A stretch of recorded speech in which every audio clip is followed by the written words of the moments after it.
What will you do now? Do you want to proceed with the interview? You can leave if you prefer. As soon as I entered the room, the interviewer, who was the HR manager, blurted this out. The headquarters really insisted, so I reluctantly set aside some time. Honestly, there are plenty of others who could take your place. I glared at the face of the HR manager and said, "What a coincidence. I felt the same way. That's why I came to the interview. Please don't forget my face, you belittled. What goes around comes around. Then I will leave you."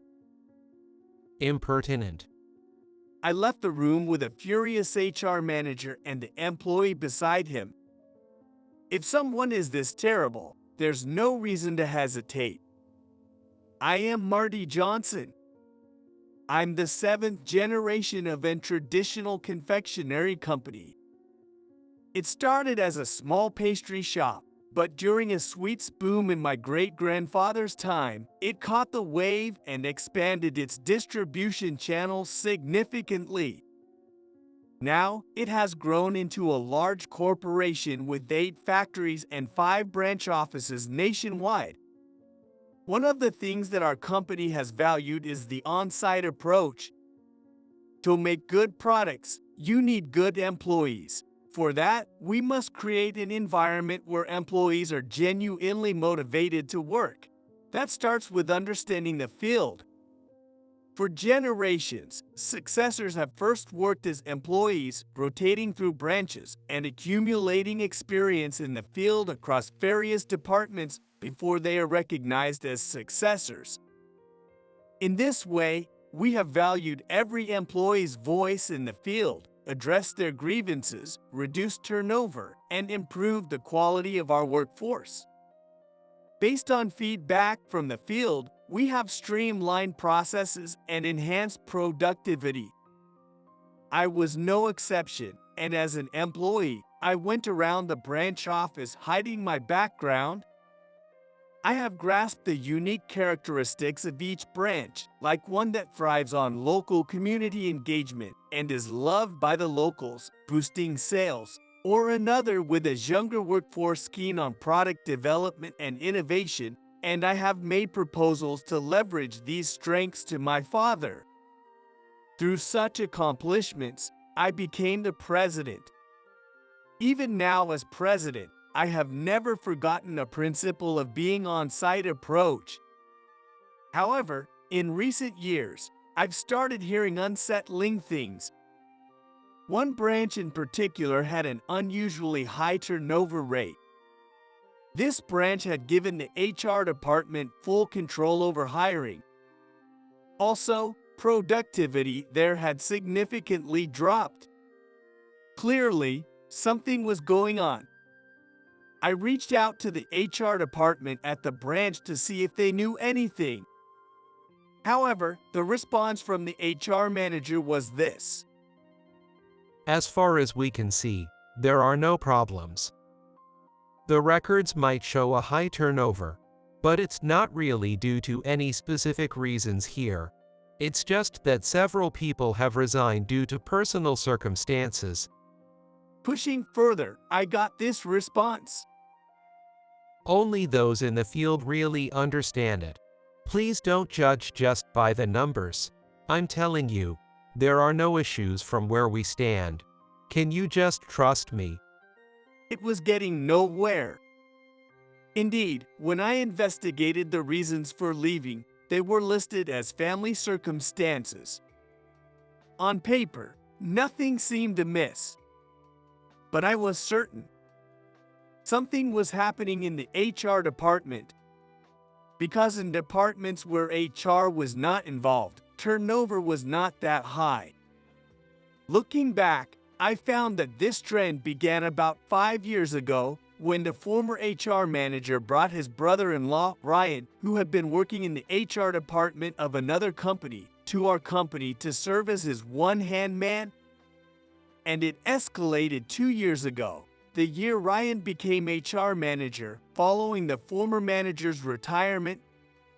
I had been warned about this by my son, Tom, who is at the headquarters.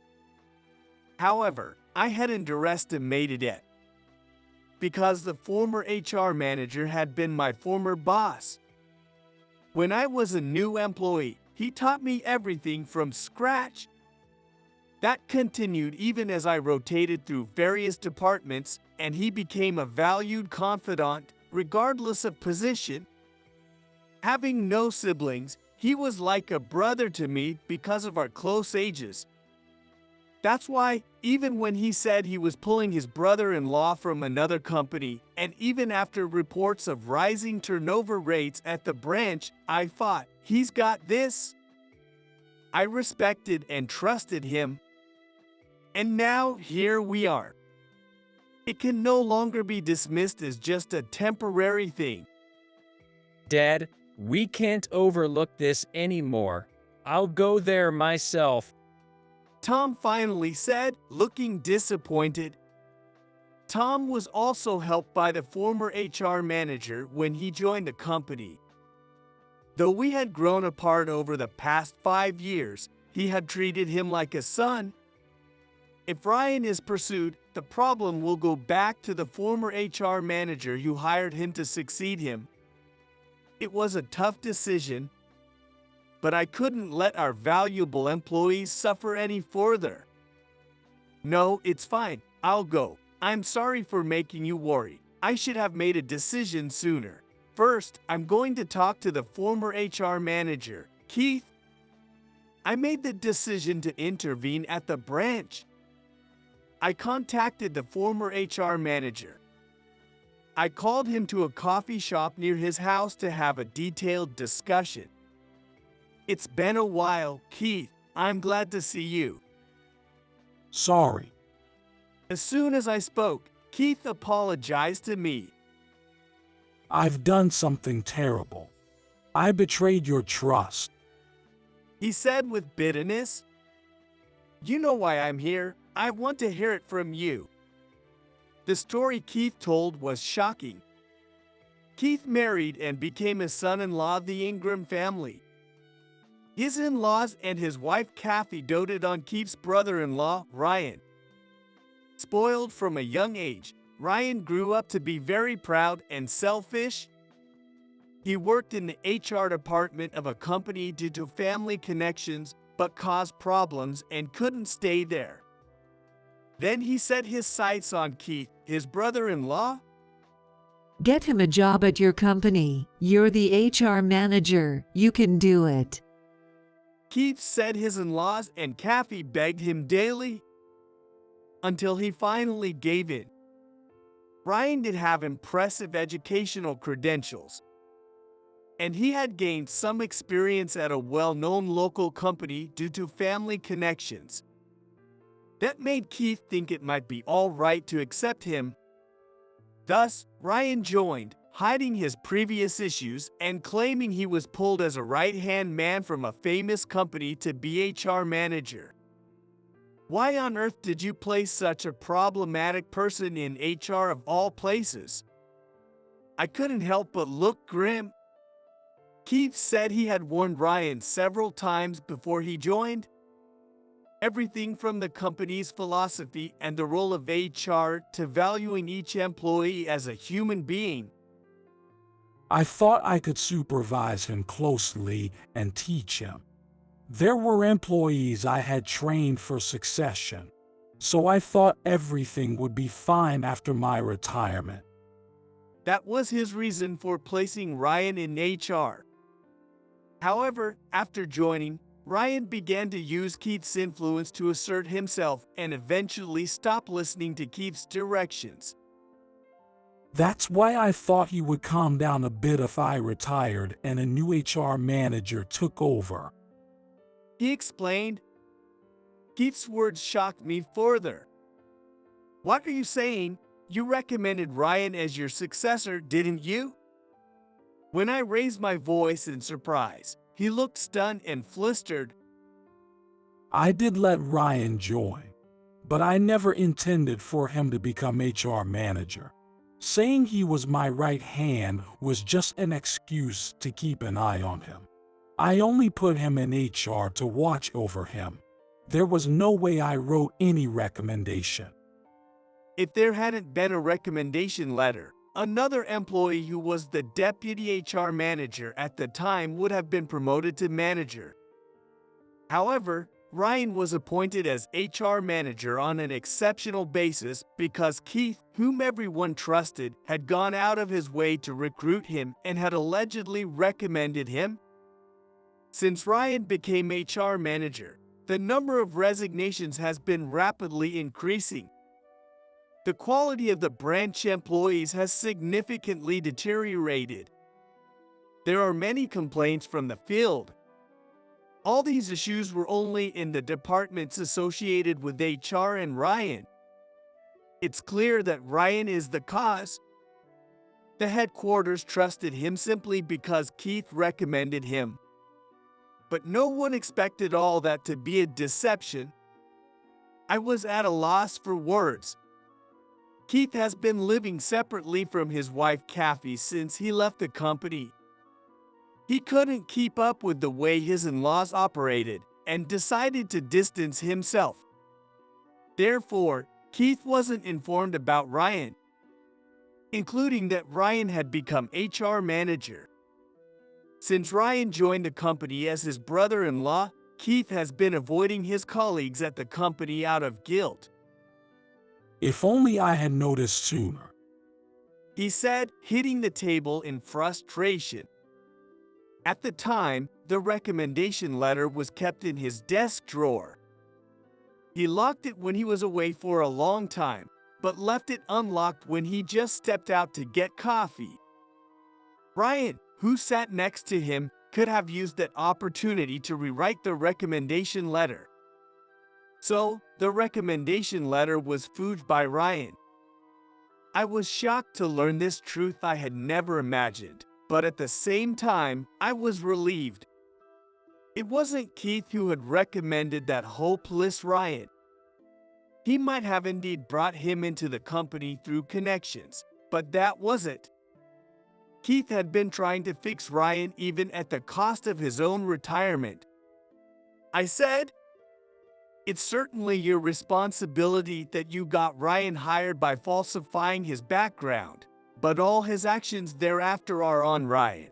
We'll handle Ryan appropriately on our end. By the way, since you left, I've lost someone to consult with. If you're willing to take responsibility, could you come back to work in a president's office?" Keith nodded silently. His shoulders trembled slightly as he clenched his fists on his knees. I petted Keith's shoulder twice. Thus, I was able to bring back one valuable employee. Knowing the truth, I started taking action. I asked Tom to contact the employees who had resigned. From what I heard, the reason for their resignations was indeed Ryan. It turns out Ryan was unilaterally lowering the evaluations of employees he disliked. If they protested, he'd further lower their evaluation, accusing them of disrespectful attitudes towards a supervisor and not following instructions. Our company is the on-site approach. The HR in the field is under my jurisdiction as HR manager, and I won't allow interference in my decisions. Even when other HR employees tried to intervene and reason with Ryan, he wouldn't listen. Worse, he started targeting the employees who had tried to reason with him. Being forced to work overtime day after day, the constant petty harassment was enough. They decided to resign. It was rejected when they wrote, "I can't keep up with the HR manager," as the reason for their resignation. They were told to only cite family circumstances as acceptable. I couldn't stand Ryan. On-site approach doesn't mean that supervisors can do whatever they want with their employees. It's about valuing each employee's voice in the field. Ryan hurt our valuable employees with his selfish reasoning and caused us to lose them. Not only did he forge documents, but he also mocked our core values. I desperately wanted to settle things with Ryan myself. So I carefully planned to ensure that Ryan couldn't make any excuses, and I could witness firsthand what he was up to. I decided to interview with Ryan under the guise of Marty Ingram, 58, interested in mid-career entry as referred by the headquarters. The experience was far from an interview. Is an interview even necessary? As soon as I entered the room, he scoffed at me. His demeanor was not befitting of someone conducting an interview at the request of the headquarters. It is better to say these things clearly to him. An employee seated next to the interviewer hastily tried to intervene, but the interviewer was unyielding. I'm sorry for the rude comments. The employee sighed in resignation and apologized to me. Then, looking at my face, he seemed to realize something, his eyes widening. He tried to speak to the interviewer, but I stopped him with a look. Unaware, the interviewer continued to indulge in his monologue. I appreciate you coming, but at your age, this interview itself is pointless. Why did you leave your last job at that age? Wouldn't it have been better to stay there? It's too late to come to us now. You'll probably leave soon anyway. I see no point in conducting this interview. The headquarters insisted, so I'm interviewing you. But honestly, you're not even worth calling in. There are plenty of others who could take your place. Honestly, it was anything but an interview. It was merely a venting session for the HR manager. He was probably expecting me to panic or tremble with humiliation. His tone was mocking, and a nasty smile played on his lips. But this was neither surprising nor unexpected for me. I firmly faced the HR manager, who was the interviewer, and said, "What a coincidence. I felt the same way. That's precisely why I came to this interview." Here, I gave him a slight smile. Unfortunately, this can hardly be called an interview. It's a waste of time to be interviewed by you. I'm also busy. I don't have time to participate in your venting session. It's very disappointing that someone like you is the HR manager. Please look at my face you've mocked and remember it well. Never forget it. What goes around comes around. Then I will leave you. The HR manager stood up from his chair, his face red with anger, and shouted loudly, Insolent.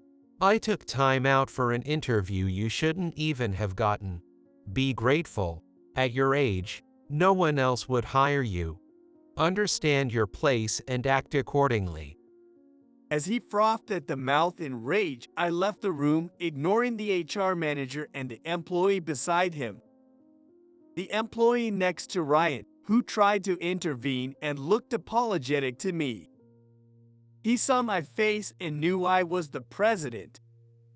He was likely the trained employee, the rightful successor Keith had mentioned. If things had gone as they should have, he would have been the HR manager. If only Ryan hadn't forged the documents. To begin with, it's unthinkable for an HR manager not to recognize the president's face, even if the name was falsified. I overlooked it for 2 years, but it's time for appropriate retribution. The judgment was set for an orientation day for employees in April. You can see it in the company's intranet. That day, when all employees would learn about our company's philosophy, would mark Ryan's last. On the day of the orientation, a venue near the headquarters gathered the new employees, executives from the headquarters, and all branch executives. I had Keith come and wait in a separate room. The orientation proceeded without any hitches. Even as I spoke from the stage, Ryan seemed unaware. He was listlessly suppressing a yawn. But that expression would last only a few more minutes. I smirked inwardly. Glancing at Keith waiting off stage during the interlude, he gave a wry smile. Now, everyone, I would like to share our company's philosophy with you. It is the very foundation of our company, something very important. Please listen carefully. Our company upholds on-site approach. Good products require good employees. For that to happen, we need an environment where employees sincerely feel motivated to work. There are things you can't understand from the headquarters. There are decisions that can't be made based solely on numbers. For that reason, we pick up the voice of the field and delegate authority to it. At this point, I called Ryan. HR Manager Ryan, can you come up here? Startled by the sudden call, Ryan jerked up and turned red.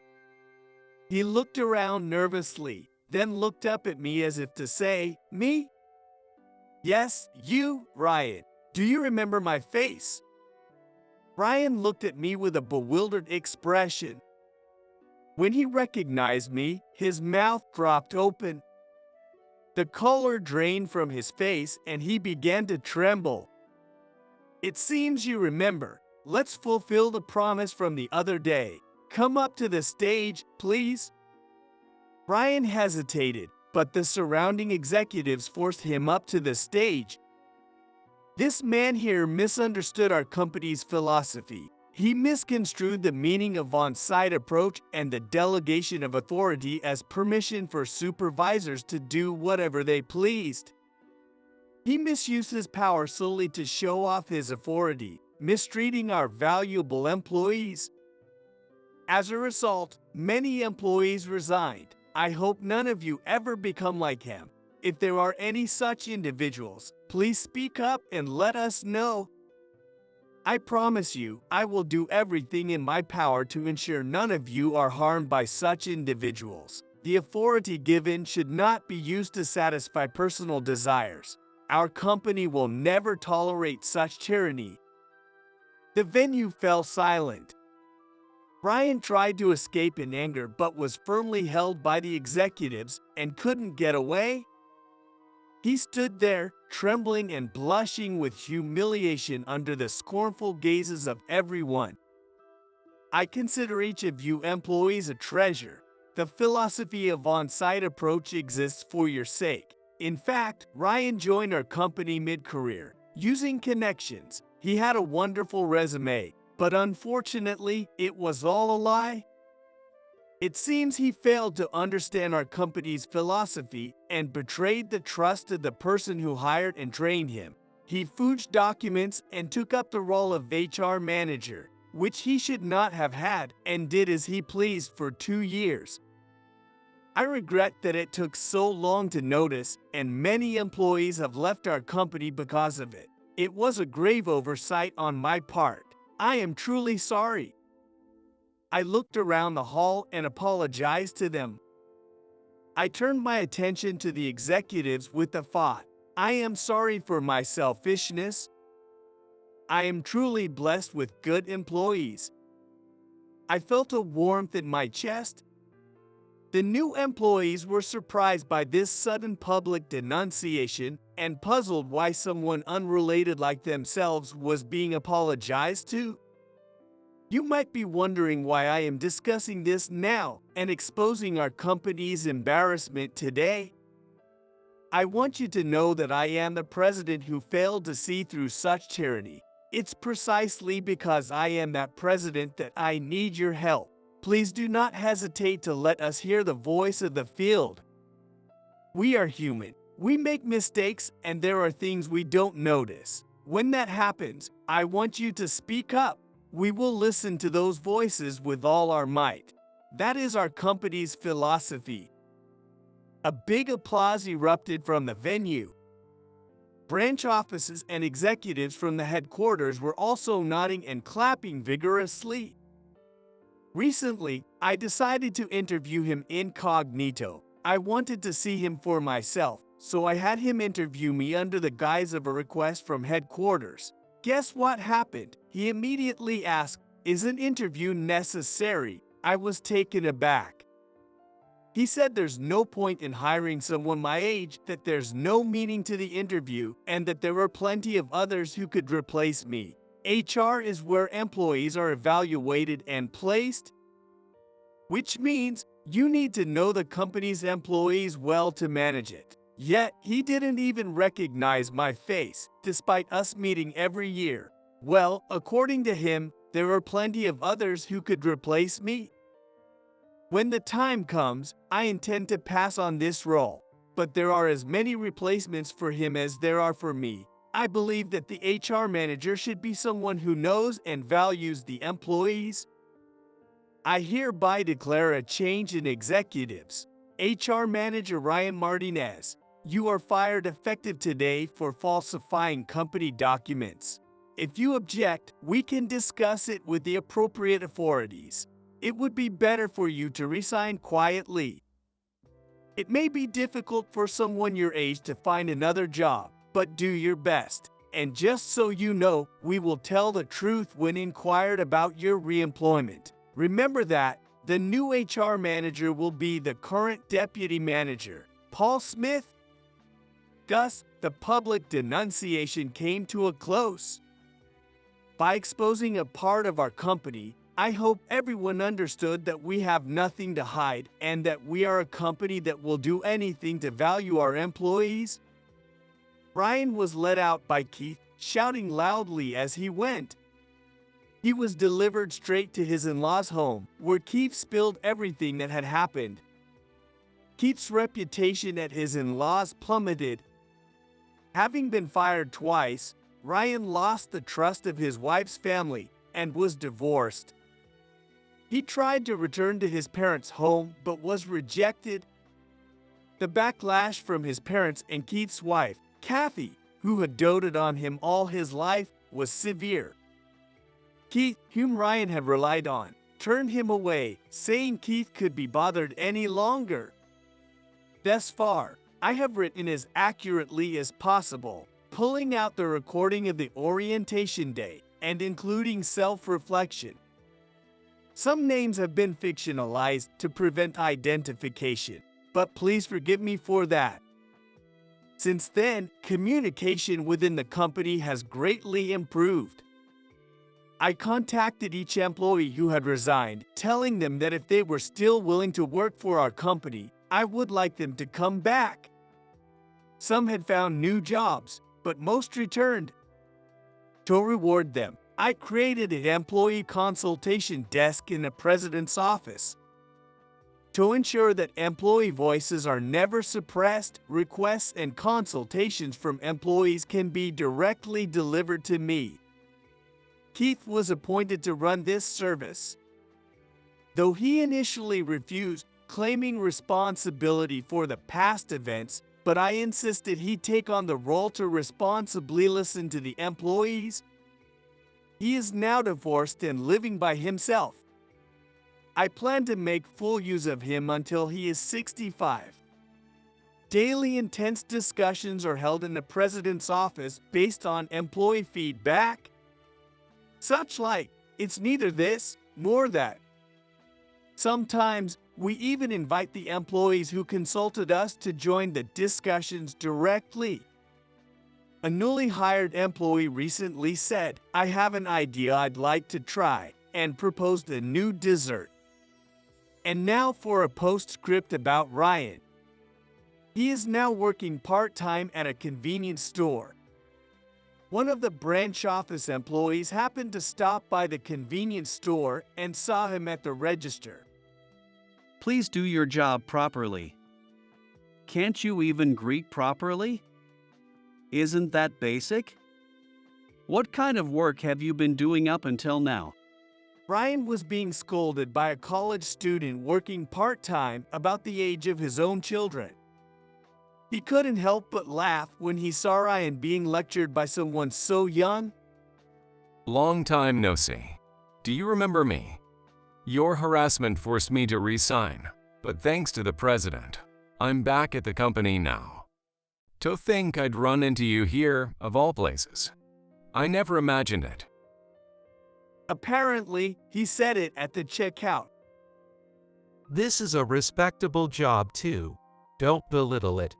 Who do you think you are? Ryan started making a scene in retaliation and was dragged away by the college student. Enough already. What are you doing at your age? Aren't you embarrassed? Then from the back, another voice chimed in. This is a story I learned from the consultation window. There may be replacements for me or Ryan, but there are no substitutes for our valuable employees. Each one is an irreplaceable treasure. I'm committed to never forgetting that.